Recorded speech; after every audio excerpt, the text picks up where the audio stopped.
नमस्कार, स्वागत है आपका न्यूज़ लॉन्चर पर। मैं हूं अशोक वानखड़े। लेकर आया हूं एक विशेष कार्यक्रम। एक वीडियो रिलीज हो गया महाराष्ट्र में।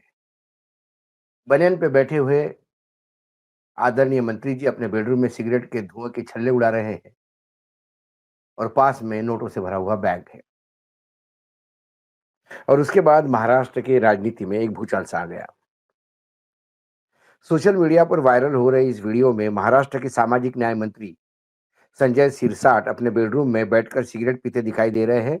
उनके बगल में कैश से भरा बैग खुला पड़ा हुआ है। शिवसेना के सांसद संजय राउत ने शुक्रवार को शिंदे गुट के नेता संजय सिरसाट का ये वीडियो शेयर किया, जिसमें कथित तौर पर उन्हें अपने घर में कैश से भरा एक बैग रखते हुए दिखाया गया है। उन्होंने सुझाव दिया कि प्रधानमंत्री नरेंद्र मोदी, केंद्रीय गृह मंत्री अमित शाह और मुख्यमंत्री देवेंद्र फडणवीस को इस पर ध्यान देना चाहिए। सोशल मीडिया पर वायरल हुए इस वीडियो में सामाजिक न्याय मंत्री सिरसाट संजय सिरसाट औरंगाबाद से आते हैं, जो अभी संभाजी नगर के नाम से जाना जाता है। मराठवाड़ा के कद्दावर शिवसेना के नेता थे, जो एकनाथ शिंदे के साथ चले गए। बेडरूम में बैठकर सिगरेट पीते दिखाई दे रहे हैं। बगल में कैश से भरा हुआ बैग खुला पड़ा है। पास में ही वीडियो सूटकेस भी दिख रहा है और एक पालतू कुत्ता भी साथ में बैठा नजर आता है। सोशल मीडिया पे ये वीडियो शेयर करते हुए संजय राउत ने हिंदी में लिखा, इस रोमांचक वीडियो को आदरणीय प्रधानमंत्री, गृह मंत्री अमित शाह भाई ने देखना चाहिए कि देश में क्या चल रहा है। महाराष्ट्र के एक मंत्री का ये वीडियो बहुत कुछ कह जाता है। जब संजय राउत के इन आरोपों पे संजय सिरसाट से मीडिया ने संपर्क साधा, तो उन्होंने कहा कि उन्हें खुद फंसाने की एक साजिश रची जा रही है। उन्हें पैसे के बारे में कोई जानकारी नहीं। मैं एक सफर से वापस आया था।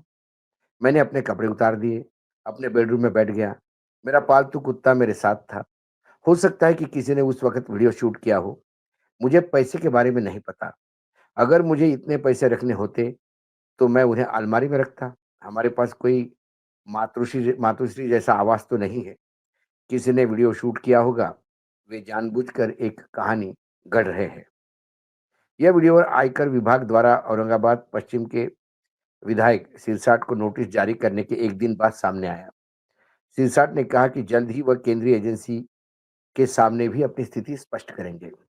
समाचार एजेंसी के अनुसार सिरसाट ने कहा कि कुछ लोगों ने शिकायत की थी और आयकर विभाग ने इस पर ध्यान दिया था। हमने नोटिस का जवाब देने के लिए वक्त मांगा। आपने स्थिति साफ करेंगे।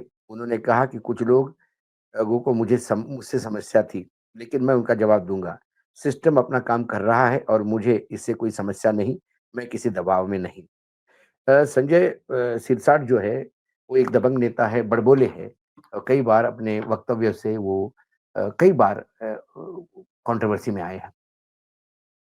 विट्स करके एक होटल था, उसका नीलाम हुई। उस नीलामी में कुछ गैर व्यवहार हुए, ऐसे आयकर विभाग को इन्फॉर्मेशन दी कि आयकर विभाग जब भी किसी को नोटिस देता है, तो पूरी पुख्ता जानकारी के साथ करता है और ये कोई पॉलिटिकल गेम तो नहीं है। एकनाथ शिंदे तो सरकार के साथ है।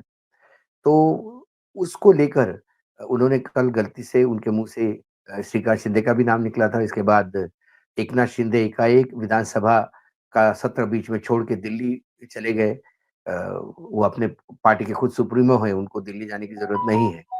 तो वो दिल्ली गए, शायद दिल्ली क्यों आए, ये वही बता सकते हैं।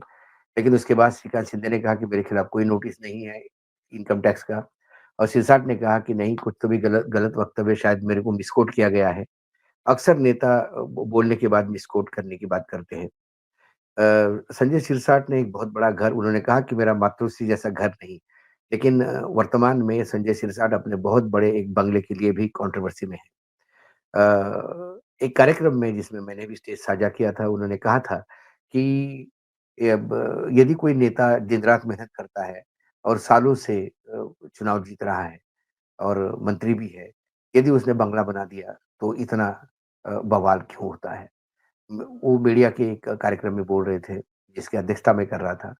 तो उन्होंने तब भी कहा था कि मीडिया ज़रूरत से ज़्यादा तूल देता है कई चीज़ों को। हालाँकि उसका जवाब भी हमने अपने भाषण में दिया कि मीडिया क्या करता, क्या नहीं करता। कुल मिलाकर जब पकड़े जाते हैं, तो अक्सर मिक्स मोड कोट करने के लिए बोले जाते हैं। ये समझ में नहीं आता कि जब विधान परि सभा की एक कमिटी दौरे पे जाती है एक जिले में और लाखों रुपए वहाँ मिल जाते हैं। एक लोकल नेता है वो मेटे साहब वो धरने पे बैठ जाते हैं कि इस कमरे में नोट के बंडल है और फिर कलेक्टर, एसपी आते हैं और उन्हें उस कमरे में चेक करना पड़ता है और नोटों के बंडल मिलते हैं। तो वो नोटों के बंडल किसने है कोई जानकारी नहीं लेता। वो जो एक कर्मचारी है विधान सभा का उसके ऊपर एक्शन होती है। लेकिन यकीनन कर्मचारी यदि इतना इम्पोर्टेंट हो जाए कि नोटों के बंडल उसको लोग परोसने लगे, तो समझ जाइए फिर बाकी लोगों को क्या परोसा जा रहा होगा। वो पैसा किसी न किसी का आया होगा, किसी न किसी कमिटी के लिए आया होगा। ये कई ऐसी बातें हैं कि उसके पहले संजय गायकवाड़ थे। संजय सिरसाट और संजय गायकवाड़ भी ऐसे ही कंट्रोवर्सी में थे। उन्होंने कैंटीन में जो आकाशवाणी कैंटीन के नाम से जो कैंटीन है मेरे हॉस्टल का, उस कैंटीन में उन्होंने ऑर्डर किया खाना, खाना ऑर्डर जब उनके पास आ गया, तो उनका क्लेम है कि वो खाना ठीक नहीं था, बासी था। इसके बाद वो कैंटीन में चले गए, जाते वक़्त भी बनियान और नीचे टॉवेल लपेट के चले गए और कोई नहीं था। और चले जाने के बाद उन्होंने जाके वहाँ पे बुरी तरह से पीटा एक कर्मचारी को। इसका पूरा वीडियो वायरल हुआ। उसके बाद एकनाथ शिंदे ने खुद कहा कि मैं उनको बता दूँगा ये बहुत गलत बात है। देवेंद्र फडणवीस ने कहा कि ठीक है कैंटीन में यदि आपको खाना खराब मिलता है तो आप कंप्लेंट कर सकते हैं, उसका एक प्रोसीजर है। लेकिन एक विधायक यदि ऐसा मारा-कूटी का काम करने लगा तो ये शोभनीय नहीं है। उन्होंने कहा कि हम भी इसमें देखेंगे। लेकिन उसके बाद संजय गायकवाड़ लगातार मीडिया में ये बताते रहे कि बाला साहब ठाकरे ने हमको बताया था कि जवाब ऐसा ही मिल देना चाहिए और यदि कोई बार-बार नहीं सुनेगा तो मैं तो कानून हाथ में लूँगा। वो मुझे ज़हर दे रहे थे, तो मैं क्या चुप रहूँगा क्या? बहुत सारी बकवास उन्होंने की और लेकिन उसके बाद भी जब उनको लगा कि उनके खिलाफ एक समाज में भी एक धारणा बनती जा रही है, तो उन्होंने उसके साथ गेम करके बोल दिया कि ये शेट्टी था जिसको मैंने मारा, ये कन्नड़ आदमी है और मराठी वर्सेस कन्नड़ करने का प्रयास किया कि कन्नड़ के बहुत सारे डांस बार का वो जो शेट्टी लोग चलाते हैं। शेट्टी लोग डांस बार चलाते होंगे, शेट्टी लोग और भी बिज़नेस करते होंगे, सवाल वो नहीं है। वो लोग शेट्टी डांस बार चलाते हैं इसका मतलब एक शेट्टी वेटर को आप मारोगे ये कहाँ का रूल है? वो अपने आप को जूडो चैंपियन बोलते हैं, 9वीं के बाद आगे बढ़े नहीं। उनके ऊपर इसके पहले भी केसेज़ है। उन्होंने राहुल गांधी की ज़बान छाँटने की बात कही थी, उसका भी एक क्राइम केस है। उनके गले में एक शेर का नाखून था, तो उसको पूछा गया, "ये कहाँ से है?" तो उन्होंने कहा कि, "मैंने शेर का खुद शिकार किया 1987 में।" और उसके बाद उनका भी एक केस उनके खिलाफ रजिस्टर है। ऐसे लोग राजनीति में आते कैसे हैं? ऐसे लोगों को चुनाव लड़वाए कैसे जाते हैं? ऐसे लोगों के लिए देवेंद्र फडणवीस हो गए नरेंद्र मोदी जी हो गए, ये लोग कैंपेन कैसे कैसे करने जाते हैं? सवाल ये है। हालाँकि अब शर्मा-शर्मी में संजय गायकवाड़ के खिलाफ अ, केस दर्ज हुआ है। अ, वहीं प विधानसभा के पास वाले ही थाने में और marine live marine drive police station में सेक्शन 1152 सेक्शन 352 और सेक्शन 3/5 इसके तहत केस रजिस्टर किया है। हालाँकि धाराएँ मामूली है, इसमें 3 महीने की सज़ा या ₹500 का जुर्माना हो सकता है। लेकिन इसमें ये ज़रूर है कि बिना उसका का मारना, किसी को मार के ज़बरदस्ती किसी को हानि पहुँचाना, ग्रुप में इकट्ठा होके जाके मारना, ये तमाम धाराएँ लगी हुई है। कुल मिला के महाराष्ट्र की राजनीति का लेवल जहाँ शंकरराव चौहान, जहाँ यशवंतराव चव्हाण जैसे बड़े-बड़े नेता जिस महाराष्ट्र ने दिए हों अ, उस महाराष्ट्र में शरद पवार भी थे, गोपीनाथ मुंडे तक की बात, विलासराव देशमुख तक की बात, एक शालीनता हुआ करती थी, व्यंग भी होता था और पार्लियामेंट के विधानसभा का डिबेट भी सुनने लायक होते थे। लेकिन अभी विधानसभा के डिबेट तू चल बाहर मैं तुझे देखता हूँ टाइप्स हो रहे हैं। वो कहीं न कहीं महाराष्ट्र की जनता को ये देखना होगा। मैं बार-बार कहता हूँ कि हम क्यों कहें विधायक गुंडागिरी करता है? हमें ये देखना होगा कि महाराष्ट्र के लोग कैसे लोगों को चुनाव जितवा रहे हैं। कि जो वो रास्ते पे वो जब यदि दाल ठीक नहीं मिली तो जाके खुद मार रहे हैं। और सरकार भी देखिए उस कैंटीन वाले पे उन्होंने एक्शन लिया। बहुत बाद में जाके अब आज केस दर्ज हुआ है मरीन ड्राइव पुलिस स्टेशन पे। वैसे ही संजय सिरसाट का है।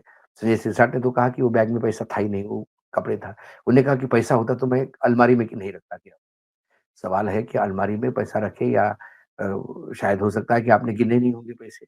बैंक से आए होंगे तो आप आके रिलैक्स हो गए, थोड़ी देर बाद थोड़ी रेस्ट करके चाय-वाय पी के पैसे गिन के फिर रखते। कई उसमें कई सवाल उठ सकते हैं। हो सकता है एआई से जनरेटेड हो।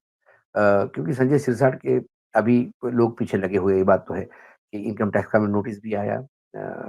उन्हें उनकी प्रॉपर्टी जो बनाई उन्होंने वो भी लोगों की आँखों में सल रही है और दिखता है जब एक सब्जी बेचने वाला इंसान जो फूल और सब्जी बेचा करता था, वो एकदम ऐसा बंगला बनाए कि जिस बंगले में मूर्तियाँ लाखों-लाखों रुपए की हो।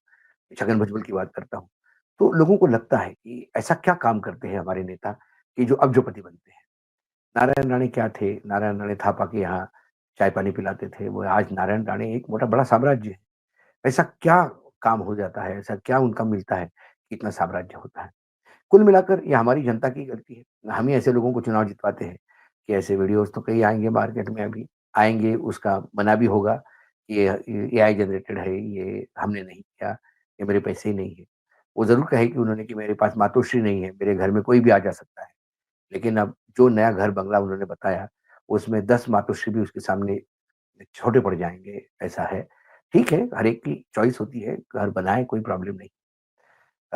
लेकिन फिर एक जब आप समाज में रहते हो और आप लोक प्रतिनिधि हो, तो फिर लोक लाज भी नाम की कोई चीज़ होती है, वो भी आपको देखना होता है। आज इस विशेष कार्यक्रम में इतना ही, कल फिर आता हूँ किसी विषय के साथ, तब तक के लिए नमस्कार, देखते रहिएगा न्यूज़ लॉन्चर।